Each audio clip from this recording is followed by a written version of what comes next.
Le Japan Open est devenu leur terre de prédilection et est à nouveau, en 2026, remporté par un Français.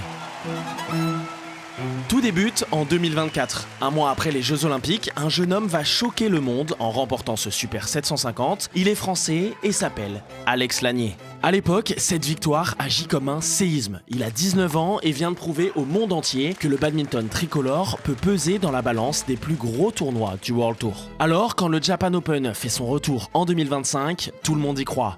On se dit qu'Alex pourrait bien réitérer son exploit. Mais un autre Français va faire parler de lui. Christo Popov, alors l'homme en forme sur tous les tournois. Les deux Français arrivent en demi-finale du prestigieux tournoi et on se prend à rêver d'une finale 100% bleue. Malheureusement, un homme va venir jouer les troubles faits. Une légende dans son pays et alors numéro 1 mondial, Che Yushi. Le Chinois l'emporte en demi face à Christo et en finale face à Alex pour reprendre la couronne de Tokyo. Mais c'est maintenant avéré. Ce tournoi réussit aux Français et est devenu une case à cocher sur le calendrier.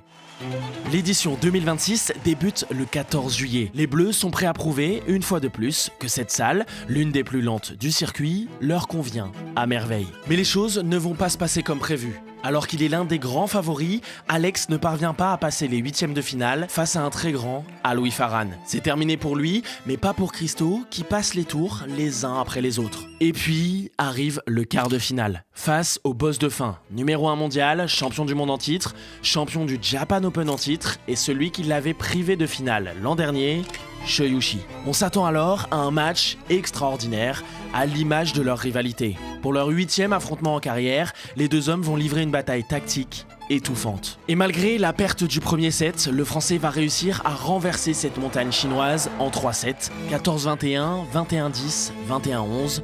En patron, Christo prend sa revanche. Et derrière, plus rien ne pouvait l'arrêter. Ce dimanche 19 juillet, Christo Popov remporte son premier Super 750 en carrière au Japan Open comme un symbole.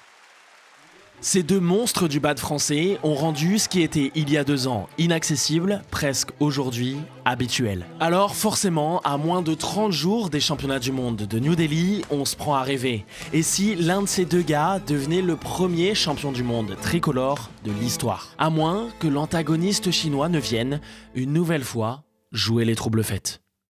Réponse attendue du 17 au 23 août prochain à New Delhi, et pour ne rien louper de cette quête historique, abonne-toi.